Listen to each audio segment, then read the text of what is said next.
Gente, boa noite. Natural outra vez aqui. Na semana passada, a gente falou um pouquinho sobre. Nós chegamos até o que a gente chamou de a visão espírita, né? Que é mostrando o que o Espiritismo pode nos trazer. Agora, a partir de agora, a gente vai entrar no como ele vai fazer. Na primeira parte, a gente mostrou onde ele pode chegar, e agora a gente vai no como ele nos faz chegar lá. Bom, a gente viu então os dois primeiros itens, hoje a gente vai ver o terceiro, talvez a gente comece o quarto. Vamos ver como é que ele está a velocidade aí, como é que a gente sincroniza as coisas. Todo mundo lembra disso? Isso é mostrando, né, que material e espiritual são completamente diferentes, né? A gente chegou a colocar isso aqui, que é a escala de evolução dos espíritos, né? E a gente fez uma divisão entre o mundo material e o mundo espiritual. Isso tudo a gente fez semana passada. Bom, lembra que a gente colocou umas palavras para a gente identificar, né? Bom, o planeta Terra está do lado material, certo? Então vamos lá, a Terra está aqui.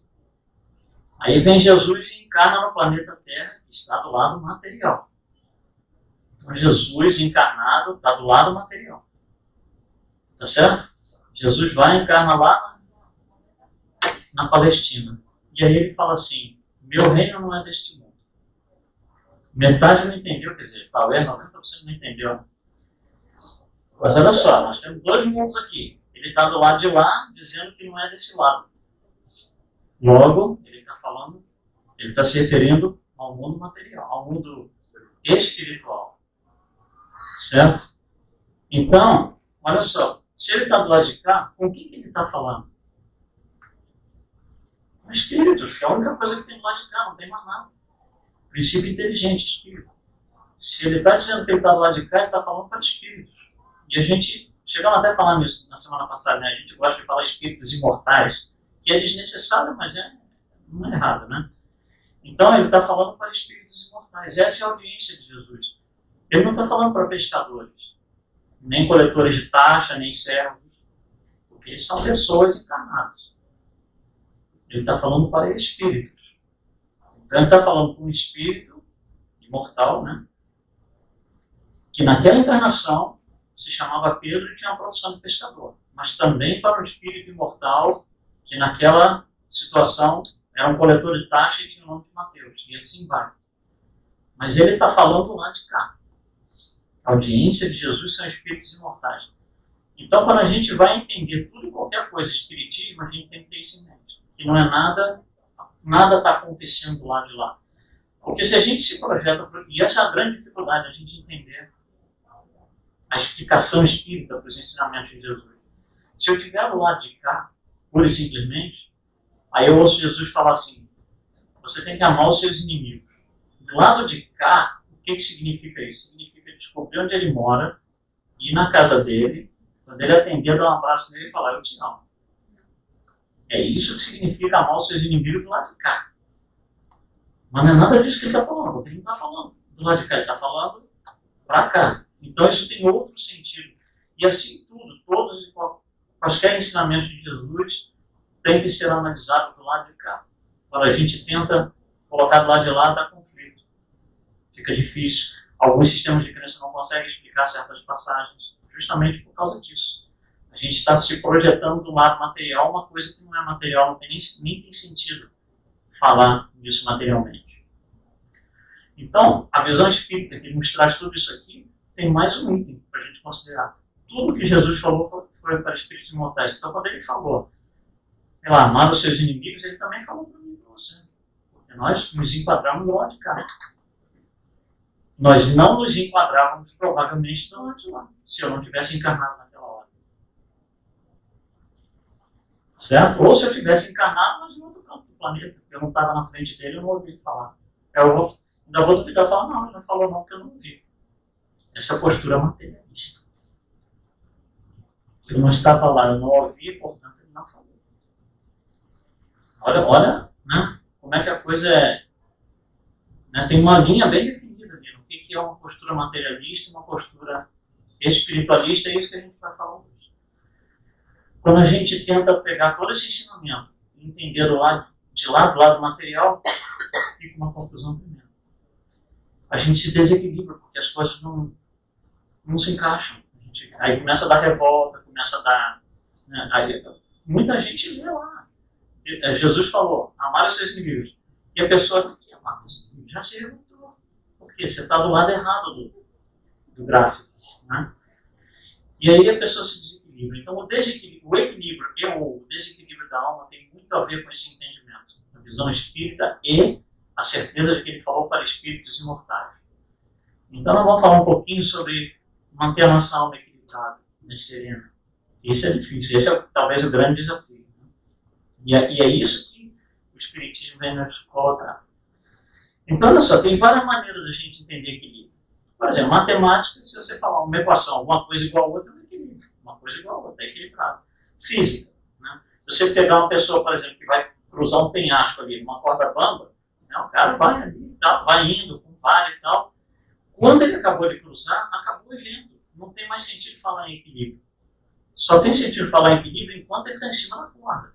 Quando ele chegou na outra margem lá, acabou. O evento está definido, tem um tempo que aquele evento existe. Depois ele não existe mais. Né? Então, por exemplo, geometria. Se você pega uma caixa vazia e coloca o seu dedo exatamente no centro da caixa, chama centro geométrico, né? Você consegue equilibrar a caixa com o dedinho assim só. Né? E se tiver coisa dentro da caixa, talvez você tenha que colocar o dedinho em outro lugar para você não ter equilibrado, mas você consegue, se você tiver no ponto certo. Então são formas de equilíbrio, olha só. E essas formas de equilíbrio são pontuais. A geometria deixa isso muito claro. É só naquele ponto que a caixa se equilibra. Se eu trocar um pouquinho, mexer o dedo para cá, a caixa vai cair. Se eu mexer um pouquinho para cá, ela vai cair. Só tem um ponto onde eu consigo manter esse equilíbrio. Então, todo o equilíbrio da física, da matemática, da geometria, né, que a gente estuda por aí academicamente, eles são pontuais. Então, eles não servem para a gente estudar ou entender o equilíbrio da alma. Porque como é que você vai pegar a alma e botar o dedinho e falar assim, deixa eu equilibrar a alma? Entende que não pode? Porque não está no lado de lá, está no lado de cá. Então, o equilíbrio da alma não vem de nada material. Não se consegue atrelar nada material ao equilíbrio, ao bem-estar do espírito, da alma. Porque isso daqui é um paradigma materialista. Não serve para a gente. Não serve, não vai trazer conforto. Não vai trazer conforto nenhum. Muito pelo contrário. Vai causar uma ansiedade muito grande, porque a vida tem um tempo limitado. Né? Você vai passando a vida, você vai ficando, não estou conseguindo fazer, não dá tempo para nada. Olha só, né? O tipo de situação que a gente pode incorrer, dependendo da nossa crença nas coisas. O que a gente precisa é outra coisa, um paradigma espiritualista. Que é o paradigma que não vai estar do lado de lá, vai estar do lado de cá.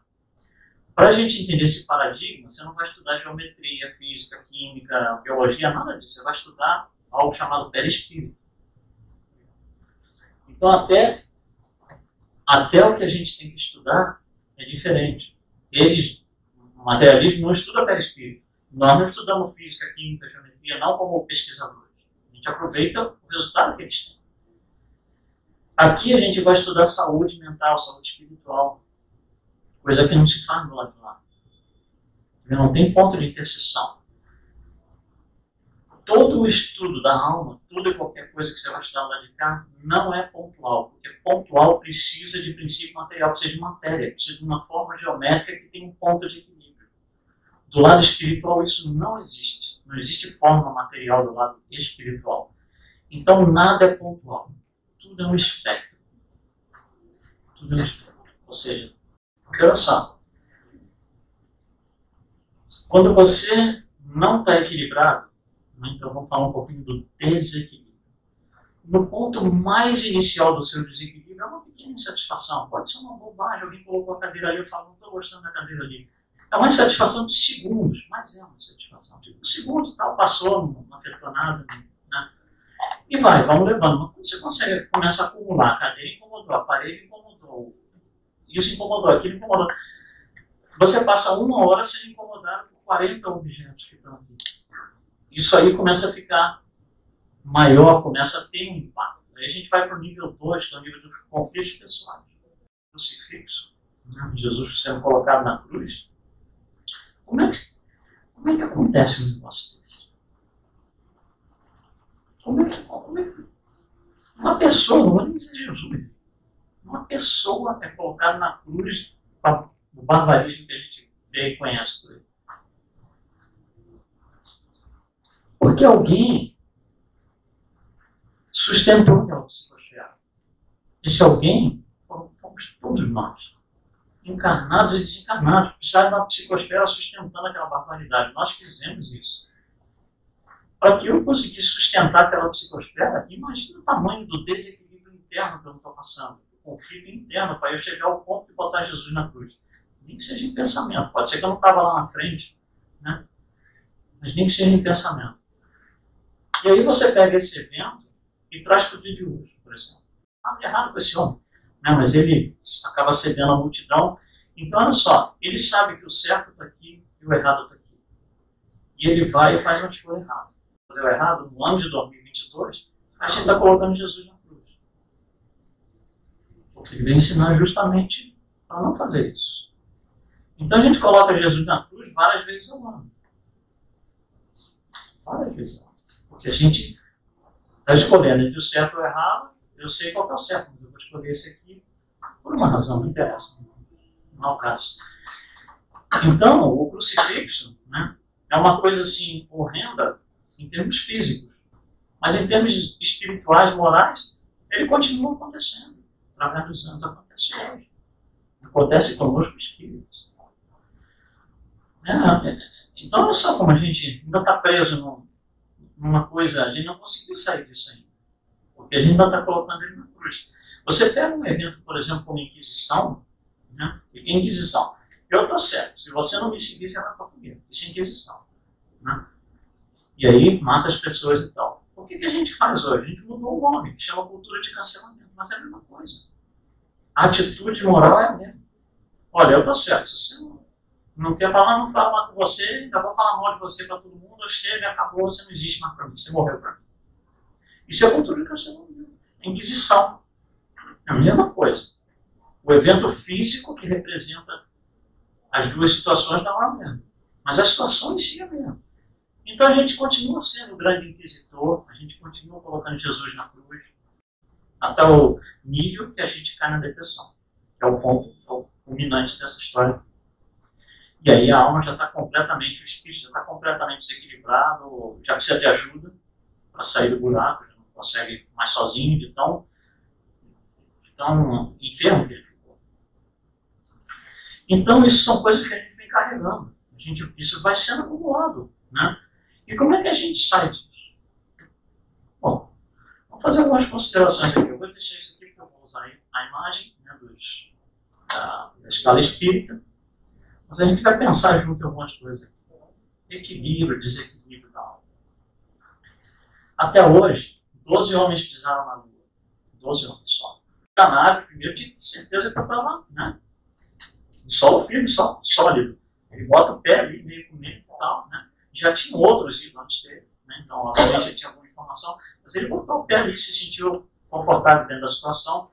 Mas olha só, para você ser um astronauta, olha o nível de estresse que esse pessoal tem que passar para se preparar para a função. Não é estresse só, o mundo inteiro está me olhando. Esse pessoal tem que fazer uma ginástica, uma dieta, é uma coisa assim, impressionante para você poder ser considerado para um dia entrar na lista de possíveis astronautas, muito menos pisando na Lua. Então o nível de estresse desse pessoal é incrível, incrível. E eles têm que saber, aprender a lidar com esse estresse. E eles aprendem e lidam com ele. Né? Ele chega na Lua, sob aquele estresse monstruoso, bota os pés na Lua e ele fala assim, por ele. Ele olha para a esquerda, olha para a direita, olha para frente, para trás, olha em volta e fala assim, Gente, está tudo certinho aqui, está tudo em equilíbrio. Está tudo na mais perfeita ordem. O problema é só na bolinha azul. Ele fala isso. O problema é só aqui na bolinha azul que eu estou vendo aqui. Porque olha aqui, não tem nenhuma estrela atacando a outra, não tem nenhum planeta declarando guerra ao outro. Olha aqui, olha a perfeição. Eu sou um cientista, hein? Materialista 100%. Né? Ele fala, eu subi cientista e voltei homem. Ele fala isso. Né? E aí pergunta para ele, o que é voltar homem? Ele fala, ele tem uma parte que não tem nada a ver com a matéria. Ele tem uma alma. E a alma sentiu aquilo ali. Os olhos viram, mas quem sentiu foi a alma. E aí ele volta, ele sai da NASA e abre uma fundação chamada Instituto de Noetic Sciences, que quer dizer o estudo científico do conhecimento. E até quando ele desencarnou 4 anos atrás, ele foi o presidente disso aí. Mas olha só, quando eu voltar para a bolinha, não adianta eu me desesperar. Porque eu já vi coisa melhor. Eu já vi algo melhor. Então eu vou tentar ensinar para as pessoas que tem algo melhor. Esse foi o ponto dele fazer a tal fundação. E aí ele passa por uma mudança própria, uma transformação radical, pessoal, em todos os níveis que você pode imaginar. Desde a alimentação até tudo. Levou uns bons anos para ele passar pela transformação que ele queria, e ele sai dessa transformação, depois de alguns anos, outra pessoa. Completamente diferente. Mas para isso você tem que adotar uma filosofia nova, foi o que ele teve que fazer. Eu tive que adotar uma filosofia de vida diferente da tradicional. Que no caso deles era um materialista, né? Coisa extremamente técnica. Então é isso que o Espiritismo vem fazer. Ele é essa nova filosofia, que vem trazer essa oportunidade da gente enxergar as coisas de uma forma diferente. Né? Onde a gente vai, no Espiritismo, a gente vai olhar e entender que existe um outro paradigma, que é o espiritualista, que tem uma base moral, algo que não existe no paradigma materialista. A ciência não estuda moral. Por exemplo, quando o médico recebe um assassino que foi baleado, um bandido que foi baleado na rua, ele não atendeu o bandido. Ele não está julgando se o cara está certo ou não. Aquilo ali é pura ciência. Medicina, ele está ali para cuidar da pessoa, ele vai cuidar. Depois, se a pessoa vai ser julgada, isso é outra história, não tem nada a ver com o médico. Então a ciência é materialista nesse nível. A moral não entra dentro da ciência, ela não é estudada dentro da ciência. Mas a nossa filosofia espiritualista, ela tem essa base moral, e é isso que nos dá o equilíbrio. Eu tenho uma referência. Não ter uma referência é fácil você se perder. Né? Então, se a gente é extremamente materialista, ou próximo de ser extremo materialista, a gente está sempre meio perdido, porque você não tem a referência. E aí, o Espiritismo vem nos ensinar algumas coisas do tipo: para eu ser feliz, não adianta ir lá do lado de lá. A gente viu isso semana passada. Felicidade é um subproduto de fazer outras pessoas felizes. Garotado, as outras crianças de 2, 3 anos, 5, que seja. E eles estão ali, algazarra, todas as crianças gritando, todo mundo rindo, todo mundo feliz. Você está sentado ali, você está num estado de felicidade absurdo, sem participar do evento, fisicamente, sem estar brincando com eles. Você está no estado de felicidade porque você está fazendo alguém feliz, você foi capaz de levar o filho no parquinho, esse foi o seu ato de fazer a pessoa feliz. Dá a oportunidade dele ir lá brincar com os coleguinhas, etc. Né? Brincar com os brinquedinhos dele. Enquanto você está sentado olhando aquilo, eles rindo e tal, você está no estado de felicidade que não tem conta, não tem vizinho ruim, não tem um chefe mau. Você esqueceu de tudo. Esse é o estado de felicidade, né, que a gente está falando. Por quê? Porque eu consegui fazer alguém feliz. Eu buscar a felicidade sozinho por mim, eu estou do lado de lá. Eu vou comprar o carro do ano, vou comprar o laptop do ano. Não vai adiantar muito. Então, essa mudança de ângulo, de visão, o Espiritismo vem trazer. Uma coisa que o Espiritismo vem nos trazer, que é muito pouco compreendida, inclusive pelos espíritos. Eu acho que isso é talvez um ponto importantíssimo do que a gente vai falar dessas 3 semanas. É a história do pontual. Lembra do pontual, o equilíbrio pontual? Olha só. A gente tem, nós espíritas inclusive, fora daqui, então pior ainda. Nós temos uma dificuldade muito grande com o bem e o mal. Nós idealizamos bem e mal como coisas antagônicas. 180 graus. Um está pro lado de cá, o outro está pro lado de cá. Aqui está o bem, ali está o mal. Se está tendo um mal aqui, o bem não está ali. Quando as torres estão sendo atacadas em Nova York, o bem não está ali. Your device is connected. Eu sei. Então, mas olha só. Olha o gesto que eu vou fazer, gesto físico. O mal está aqui, o bem está aqui. Olha quanto isso é pontual. Esse ponto. E é assim que a gente pensa. O mal está aqui, o bem está aqui. Dois pontos diferentes. Ponto é material. Isso é um paradigma materialista. Não é assim que o Espiritismo ensina a ver o bem e o mal. Ele ensina a ver o mal da forma diferente. Mesmo dentro do Espiritismo, a gente tem dificuldade com isso, porque a gente tenta entender o bem a partir do mal, porque o mal nos é familiar. O bem não é. Então a gente tenta projetar o que será o bem total e absoluto, se eu só conheço, se eu sou mal, entre aspas, porque eu sou vermelho. Né? Então a gente vai fazer um pensamento contrário. Em vez de sair do mal para entender o bem, a gente vai sair do bem para entender o mal. O bem absoluto, o maior possível imaginável, só tem um, é Deus. É 100%. Vamos colocar em números só para ficar mais fácil a explicação. Então aqui em cima você tem 100% de bem. Os espíritos que estão no nível de evolução tão grande, que estão encostadinhos ali no ombro de Deus, estão em 99,99%.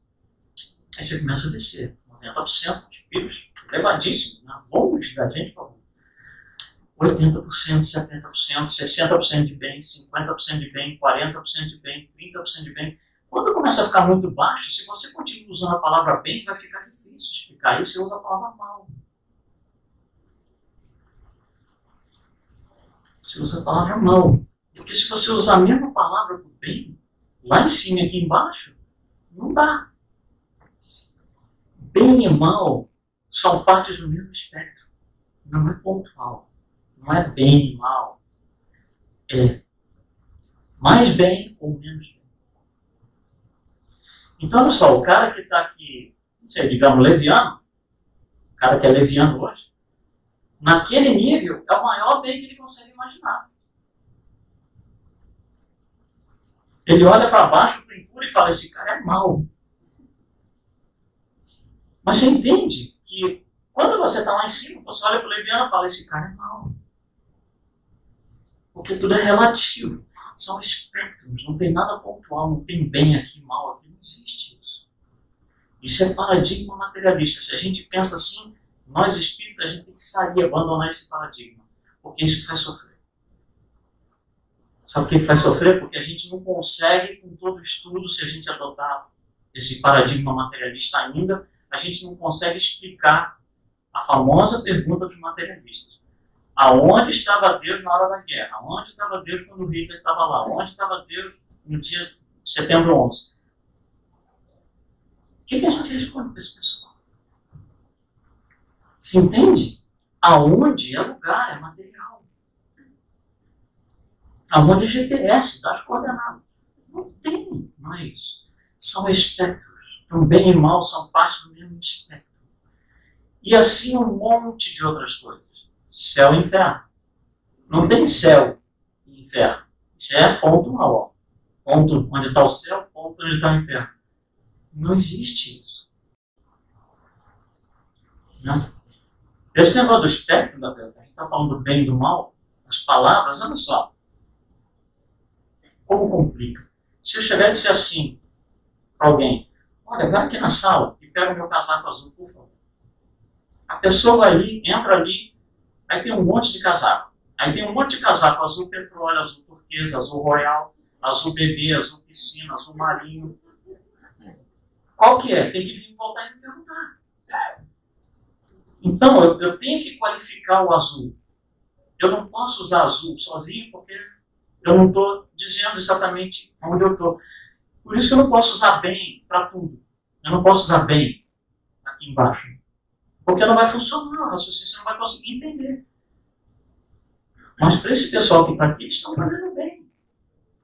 Se você perguntar para o terrorista, você acha que o que você está fazendo está certo?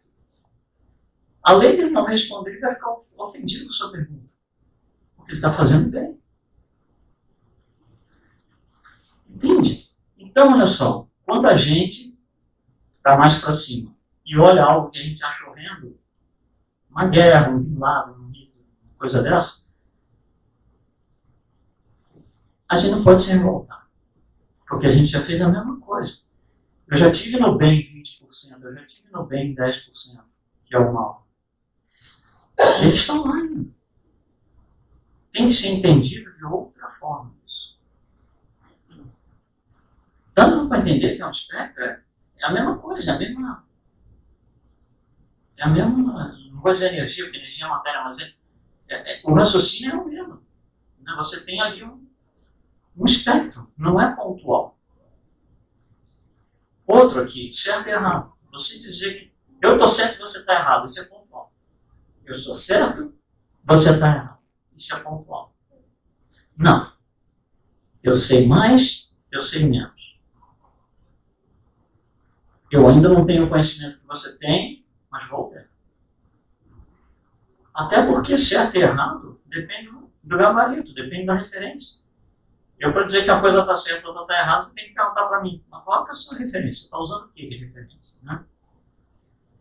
Por isso, aqui mesmo, você vê, cada estado tem a sua lei, coisas que são certas num estado não são no outro. Coisas que são certas num país não são no outro, porque usa referências diferentes. Né? Coisas que são certas num sistema cultural não são no outro. E botei mais um aqui para a gente seguir o mesmo raciocínio, ódio e amor. Ódio é uma forma de amor primitiva, muito desse tamanho pequenininho. Vai ter que se desenvolver muito ainda.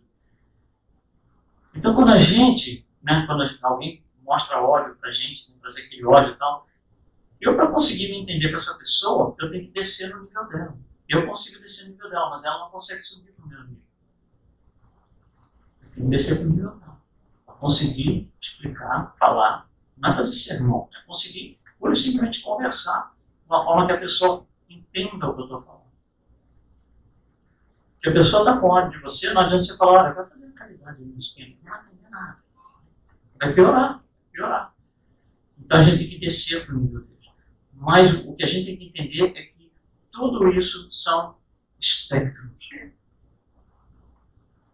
Não tem nada pontual aqui. Pontual só tem o paradigma materialista.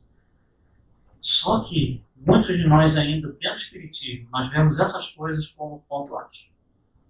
Isso é extremamente conflitante. Então vamos sair do pontual. Tudo é um espectro. Tudo. Tudo tem um ponto, uma referência mínima e uma referência máxima. E a referência máxima é sempre Deus. E a referência mínima são os espíritos impuros, eles que estão nas primeiras encarnações humanas. Quando a gente vê os paradigmas materialistas em ação, né, é assim mais ou menos, alguém me agride, eu agrido, eu dou troco na mesma moeda. Né? É olho por olho, dente por dente. Isso é horizontal. Eu estou no mesmo nível da pessoa. Isso é horizontal. Quando eu já saí do paradigma materialista, que é horizontal, e entrei no paradigma espiritualista, que é vertical, você vem com ódio, eu te mostro outra face, que é o amor, que está lá em cima. O ódio está aqui, o amor está lá em cima. O mal está aqui, eu vou te mostrar o bem que está lá em cima. Você vem trazer o seu inferno para mim, eu vou mostrar para você que dá para ser feliz, que está lá para cima. Então, o paradigma espiritualista ele é vertical. Para crescer, a gente tem que subir. Não dá para crescer no paradigma materialista que é horizontal. A gente não sabe disso aí. Então, quando nós estamos em equilíbrio na nossa alma, quando a gente está compreendendo todas essas coisas, a gente se propõe a fazer isso, né? Porque ler é uma coisa, se propõe a fazer diferente. A gente se propõe a fazer isso, a gente começa a melhorar. Dá desconforto, dá. Por isso que muita gente vai embora.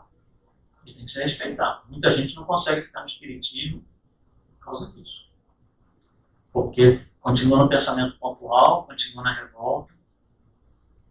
A gente que se propõe a ficar, gente tem que lidar com essas questões internamente, a pessoa é intransferível, e a gente tem que, né, ir tocando o barco. Quando a gente está em equilíbrio, por exemplo, a gente está bem centrado e tal, a gente tem uma perspectiva de vida completamente diferente. Então, por exemplo, acho que a gente tem esse exemplo aqui. Se você tem que ir do ponto A para o ponto B, né? Tá ligado que eu vou comprar pão na padaria amanhã de manhã. Então eu tenho que sair da minha casa e ir na padaria. Aí eu tenho 3 caminhos para ir. Eu vou por esse caminho aqui. No meio do caminho, encontrei com alguém que discutia, porque o cara esbarrou em mim e tal. Fiquei bravo, botei o pé pela mão, voltei para casa todo nervoso e não fui na padaria. No dia seguinte, eu tenho que ir na padaria. Tinha 3 caminhos. Quantos caminhos tem agora? Que o cachorro volta para casa nervoso. Agora no dia seguinte tem quantos caminhos? 3. Mas a minha percepção é que eu tenho um caminho. Aí eu tenho a percepção que eu perdi meu livre-arbítrio. Só tem um jeito. Não só tem um jeito. Continua tendo 3, no mínimo. 3 que a gente consegue visualizar. E provavelmente muitos outros. Você entende como a gente... Aquele cara que brigou com você no primeiro caminho e tal, olha direito aquele evento, pensa bem, porque isso aí é um espectro, não é pontual. Aquele cara ali e eu aqui. Isso é materialista, é pontual. Isolamento, cultura de cancelamento, isolamento, tudo isso é material, puramente materialista. Dá para entender a ideia do Espiritismo, o que ele está tentando nos dizer? Aonde a transformação vai acontecer? E por que o Espiritismo consegue nos dar essa ideia? Porque tem filosofia atrás. Se você tiver só teologia, que são as crenças em Deus, ao estilo do Velho Testamento, você não consegue. Não consegue extrair isso de dentro do ensinamento.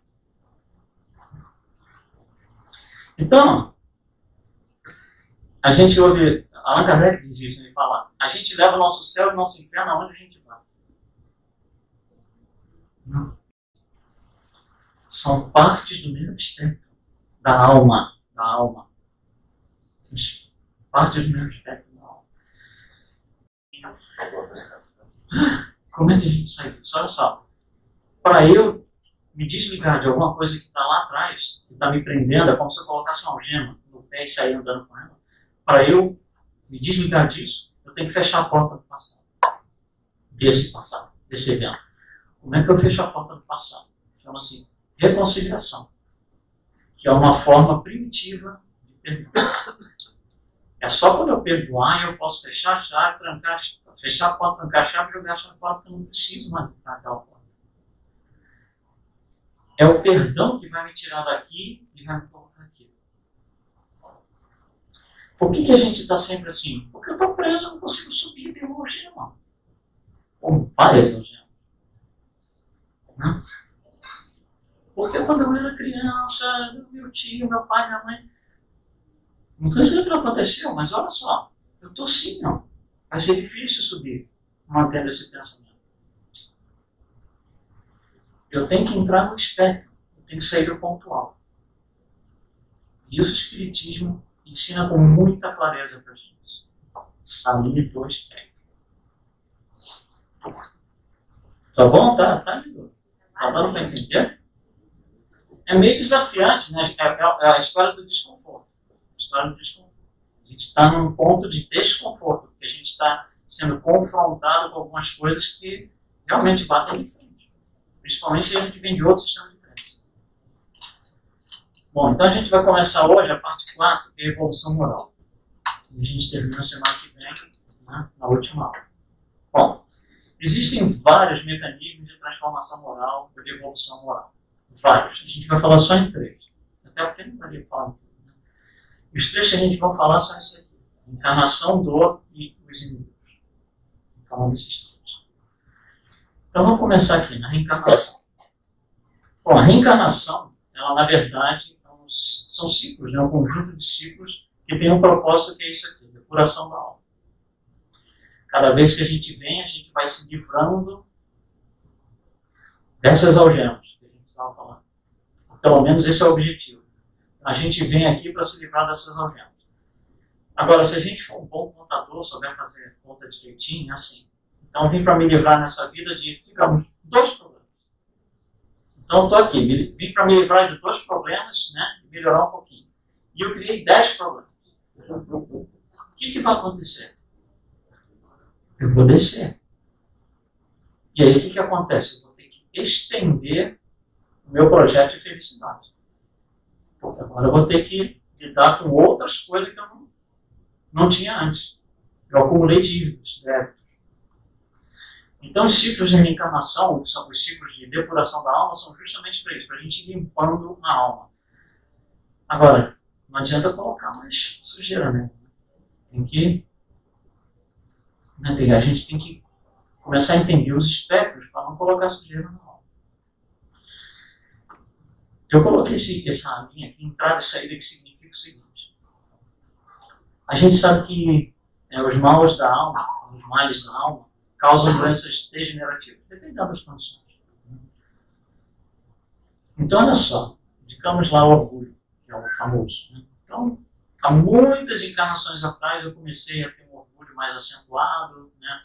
Mais evidente, foi aumentando, vira bola de neve. Aí vem isso sendo levado encarnação após encarnação, nunca foi trabalhando, eu não estou interessado em me livrar disso, vai vindo, vira uma bola de neve. Né? Foi lá quando o orgulho começou a ficar uma coisa muito grande, aquela primeira encarnação, né? Eu terminei ela com uma doença degenerativa. Aí esse orgulho vem, uma hora eu não aguento mais. Uma hora a gente fala, chega, vou começar a trabalhar nisso. Aí começa a trabalhar, vai diminuindo. Na última encarnação, em que eu ainda estou trazendo aquele orgulho, que eu vou me depurar de vez, naquela encarnação eu ainda vou sair com a mesma doença degenerativa. Assim, alguém que a gente não gosta, fala assim, fulano está, sei lá, com diabetes, com câncer, alguma coisa assim. Também, né, olha que tipo que ele é. Ele pode estar na última encarnação com aquela condição. Ele pode estar saindo daquilo, e você está falando que ele está lá em cima. Você não sabe, a gente não sabe. As pessoas estão doentes porque estão doentes a condição dela. Deixa a pessoa trabalhar a questão dela. Se a gente puder ajudar, ótimo. Nós temos que trabalhar nas nossas questões. E a gente só se permite crescer aquilo que eu acho que eu tenho que crescer, porque é livre-arbítrio. Nessa vida eu não quero crescer, não. Vim aqui só para brincar. Tá bom. Vou ficar para a próxima. É uma escolha, pessoal. Nós fazemos essa escolha. Todo mundo já viu o filme? Tem um monte de filme desse estilo. Que você volta lá no passado, faz umas modificações, aí imediatamente volta, está tudo modificado aqui de volta no futuro, no presente, né? Tal. Tem um monte de filme assim. Hollywood é muito craque, é muito interessante a maneira com que eles colocam isso. Mas tem uma coisa interessante. Em todos esses filmes, quando o personagem vai lá no passado fazer uma alteração, isso acontece por quê? Porque ele está insatisfeito com a condição atual. Alguma coisa que está acontecendo no momento, ele quer que seja diferente. Então, daí a ideia, eu vou lá, isso daqui está sendo assim, porque há 10 anos aconteceu isso. Então, eu vou voltar 10 anos naquele lugar, naquela época, fazer as mudanças, volto para cá e está tudo consertado. Essa é a ideia genérica desses filmes. E tem um monte desses filmes. Agora, olha só, a diferença é, em Hollywood, o personagem faz uma viagem, uma jornada física até o lugar, no tempo e no espaço. Ele fisicamente aparece numa rua no ano de 1950, que seja, fisicamente ele faz alguma coisa acontecer com o corpo dele e volta. A reencarnação é a mesma coisa, só que não tem a jornada física. Eu estou encarnando porque eu quero consertar alguma coisa que está lá atrás.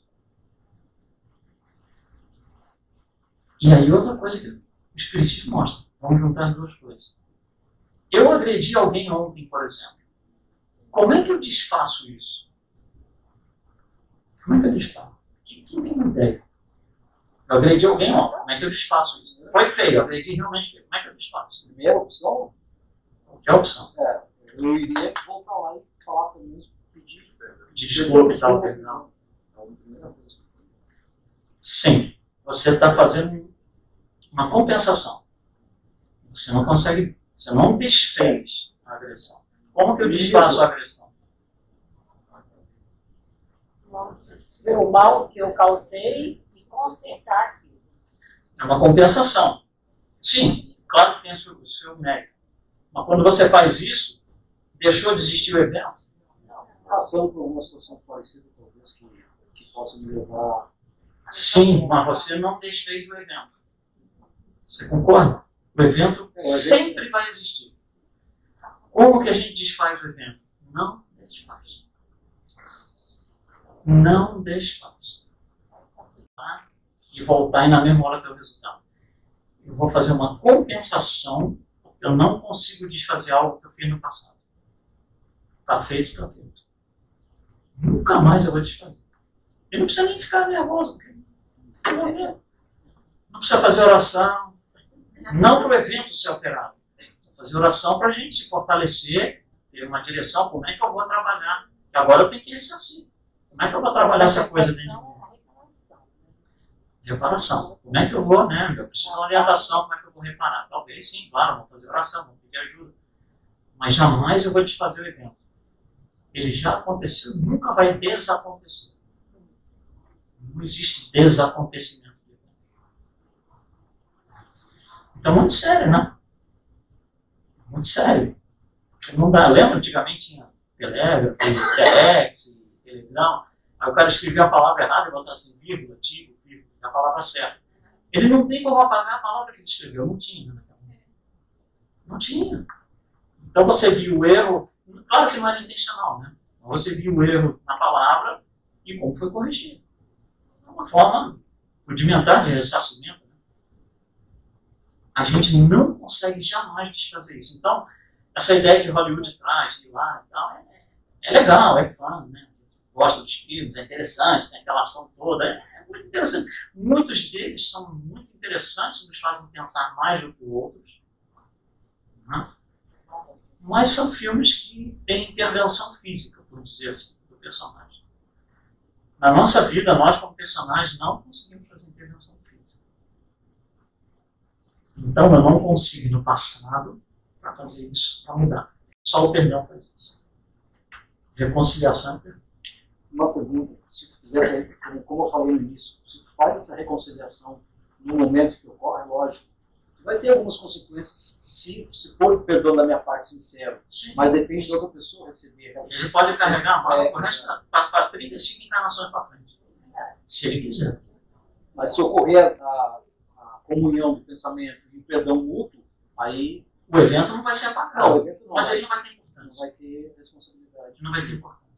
Ele perde assim, a importância que a gente encarna. E para isso a gente passa pela dor. A dor é para isso. Para a gente saber o que eu tenho que ressarcir. Então a gente precisa sentir dor. O fato de eu estar sentindo dor moral, né? O fato de eu estar sentindo dor significa alguma coisa. Né? Quando você vai na medicina, por exemplo, né? O que é a dor? A dor é um sinal de alerta. Por exemplo, se eu quebrar meu braço aqui e não doer absolutamente nada, eu vou continuar fazendo as coisas. Daqui a pouco bate aqui, daqui a pouco o braço cai. Porque, né? Se eu não tiver a dor, agora eu vou ter que fazer alguma coisa em relação a isso. Porque eu quebrei meu braço. Se não tiver a dor, né, eu não tenho como. Eu não estou sendo informado de que eu tenho que fazer alguma coisa. A dor é um sinal de alerta. A dor moral é um sinal de alerta. Assim, toda vez que eu estou com aquele cara, eu sinto tal coisa. Isso é a luzinha do painel acendendo. Uma bandeira vermelha. Você está acendendo uma bandeirinha vermelha no painel. Alguma coisa precisa ser feita, porque senão o braço vai cair. O braço vai cair é você chegar no extremo limite, que é a depressão. Isso vai se acumulando através das encarnações e tal. Numa certa encarnação, se nada for feito, a gente não aguenta, nós não nos aguentamos e entramos em depressão. A gente, entre aspas, entrega os pontos. Se o chorar me engano e tal, peraí, por que está acontecendo isso? Por que né? Eu estou no espectro, né? Pensa no espectro, o que está acontecendo? Por que isso, que eu estou tendo que passar por isso, tem que ter alguma explicação, que nada acontece por acidente, mas é uma indicação. E na base das dores, todas. Então, isso aqui, egoísmo. Então, olha só, a gente vai falar disso um pouco mais para frente, mas quero para mim, e somente eu, aquela pessoa aqui comigo. Enfrentando. Né? Todo mundo sofre quando alguém próximo morre. Lógico, a gente vai sofrer. Tem que ter o nosso tempo ali de lidar com uma nova realidade. Não, mas a gente tem que compreender isso da visão espírita. Tudo existe uma razão nisso. Existe uma razão nisso. Porque se eu não viver tendo essa postura de viver do outro lado, tem muita gente que quer que eu vá logo. Vai ficar contente quando eu for. Não é isso que a gente quer. Então, sabe, essa mudança de ângulo é fundamental a gente entender no espiritismo. O tratamento para a dor moral é sempre o ressarcimento. Sempre o ressarcimento. Quando eu não sei como ressarcir, eu não sei por que eu estou passando por isso. Não tenho ideia. Estou sentindo essas coisas, estou muito mal. Vai fazer qualquer trabalho de caridade. Qualquer um. Vai ajudar na creche, vai ajudar no trabalho com os velhinhos. Porque qualquer trabalho de caridade ressarce qualquer coisa. Se eu não estou identificando o que eu preciso, quem que eu tenho que perdoar, eu não sei, não estou conseguindo. Não estou. Faz trabalho de caridade que passa. Uma coisa interessante, olha só. Nós somos PhD em sofrimento. Já sofremos, sabemos tudo sobre sofrimento. Se a gente associar o nosso conhecimento moral e acadêmico, se a gente associar o conhecimento ao nosso sofrimento, a gente pode ser extremamente produtivo. Porque, olha só, se eu estou passando, por exemplo, tem um amigo nosso, por exemplo, cuja mãe faleceu, ou o pai faleceu, e a gente está vendo que a pessoa está ali no desespero, pelo menos no primeiro dia. Todo mundo entende isso, porque nós já passamos por isso, nós somos PhD nisso. Se eu juntar isso, esse conhecimento que eu tenho, principalmente no espiritismo, conhecimento que eu tenho, com o fato de que eu sei o que aquilo significa, porque eu já senti isso na alma, eu consigo ajudar. Eu consigo fazer um trabalho de caridade individual para uma pessoa, mas é um trabalho de caridade. Não precisa ser para um país inteiro, para o mundo inteiro, para uma audiência inteira. Pode ser uma pessoa ali. Enquanto eu estou fazendo aquilo, enquanto eu estou consolando aquela pessoa, não teve, novamente, chefe ruim, conta para pagar, vizinho chato. Sumiram. Existiu naquele tempo. Por que não existiu? Porque ela depende do meu foco. Se eu estou focado naquilo, eu vou sentir. Mas se eu tiro do foco e vou auxiliar alguém, eu não vou sentir. Então, você vê, as pessoas que fazem trabalhos gigantescos de caridade, não seja o tipo que for, fraternidade, caridade, não estão nunca, assim, para baixo. Né? Não estão nunca chateados, tristes. Não cabe na vida deles isso. O Espiritismo, então, nos ensina tudo isso. E aí eu vou fechar com isso daqui. A pergunta mais famosa que a gente até decorou no livro dos Espíritos. 132. Qual é o objetivo das encarnações? A gente lê a primeira parte e não lê a segunda. Essa é a primeira parte. O objetivo é que a gente, através de um ciclo de reencarnação, chegue à perfeição. Mas a resposta do Espírito não para aqui, tem outro parágrafo que vem depois disso. A encarnação tem também outro objetivo, que é o de colocar o Espírito em condições de suportar a sua parte na obra da criação. Calma aí, vamos entender aqui direito. Eu decidi que eu quero fazer medicina. Daquele dia até ele começar a atender pacientes na clínica, é um esforço descomunal. De estudo, de trabalho, um curso longo, pesado, muita coisa para estudar, muita coisa para entender, estágio, é pesado. Mas nesse tempo, o que ele está fazendo? Ele está se preparando para o propósito dele. Aqui é a mesma coisa, o espírito precisa se preparar para a sua parte na criação. A parte do médico é salvar a vida. É a parte dele na criação. A nossa parte é alguma coisa, cada um de nós vai fazer alguma coisa aqui produtiva, porque todos nós temos uma missão. Então, para eu conseguir me preparar para a minha parte, eu tenho que reencarnar um monte de vezes. Então, a reencarnação, os ciclos de reencarnação são preparações para que eu possa um dia fazer a minha parte na criação. Um dia nós vamos ser governador de planeta. Um dia nós vamos entender o que é Jesus tentando descer na Galileia e falar para os caras que estão botando ele na cruz. Essa vai ser a nossa parte da criação, mas eu preciso me preparar para isso. Para nos preparar, a gente tem que pegar toda a nossa dor, ou seja, reflexo de tudo que a gente fez errado e descarregar essa dor. Ela tem que ser descarregada. Agora, imagina eu pegar, por exemplo, então Deus faz um acordo com a gente, um plano de pagamento. Dá desconto. Dá desconto. E esse plano de pagamento é tão incrível que ele fala assim, meu filho, esse mês, daí você fala no primeiro mês, que é a primeira encarnação, vai na segunda encarnação, na quarta você fala assim, tá difícil, aí ele chega e fala assim, meu filho, não faz nada nessa, deixa que continua na próxima, não paga esse mês. Porque nós, nenhum de nós, senão a gente não estava aqui, né? Nenhum de nós tem condição de pagar toda a nossa dor em uma vida, em uma encarnação. Só tem livre-arbítrio. Então a reencarnação serve para o descarga, a descarga da dor. Então, se eu estou encarnado, eu estou aqui para quê? Para descarregar a dor. E aí que vem a que a gente falou, a primeira coisa que a gente falou na aula passada. Aí vem os outros sistemas de crença assim, vocês espíritos gostam de sofrer. Não. Não. Eu posso estar sofrendo agora. Mas eu estou sofrendo porque eu tenho um objetivo, eu vou chegar lá. Porque senão, você chegar para um moço com 3 anos de idade e falar assim, você não é pianista não, você não consegue nem sentar no banquinho. Você chegar para o Michael Phelps, campeão mundial, várias vezes de natação, e falava assim, quando ele tinha 2 anos de idade, 1 ano de idade, você não senta a nadar não, eu te boto aí na água, você quase morre afogado.